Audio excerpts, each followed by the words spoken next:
Praise the Lord, everyone, and welcome back to day 12 of our study of a saving faith. So yesterday we kind of started to introduce this second aspect of faith, the idea that faith is now a journey. It's turning away from the ways of the world. It's accepting Jesus, believing in Jesus, it's repenting, and now starting a journey of faith.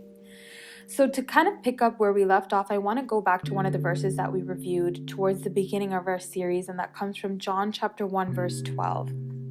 It says, "But as many as received him, to them he gave the right to become children of God, to those who believe in his name." So we looked at this verse to show us that there are two aspects of faith when it comes to starting your walk with Christ. As many as received him. And that past tense of that verse talks about that definite moment where you have chosen to repent and you have chosen to follow Jesus.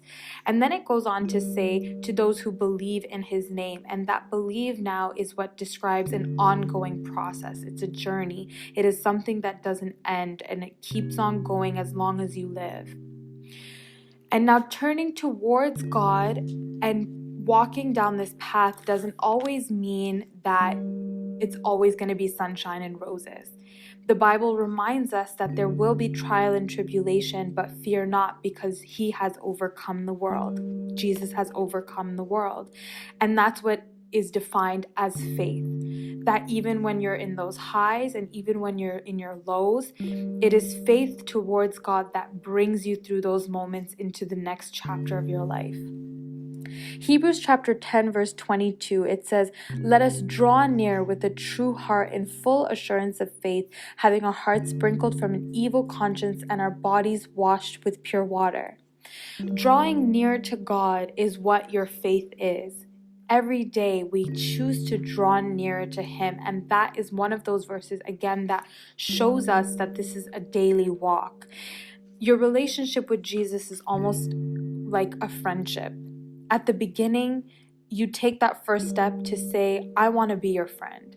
But then day after day, you draw nearer, you draw closer, you get to know them more, and they get to know you more. And now we, with an assurance of faith, knowing what Jesus has done, can every day draw nearer to God and draw nearer to his ways, pull away from the ways of the world, and pursue a path that Jesus has set out for us, that God has designed for us.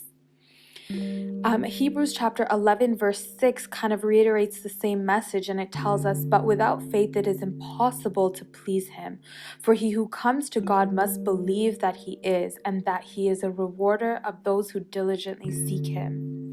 This verse also goes on to tell us and remind us that it is a path, but it also contains some concepts that we are going to be talking about as we talk about the second aspect of faith. We are going to be talking about believing in the existence of God, believing that he is holy, that he is infinite, he is a God who cares. That is a faith that is pleasing to God. But then this belief also goes on to say that he will reward us as we diligently seek him. And it's seeking God with this earnest desire to get to know him, to be in his presence, to just live in his grace. That is a faith that is desired by God, and that is something that he wants us to experience, a complete and total trust and faith in him.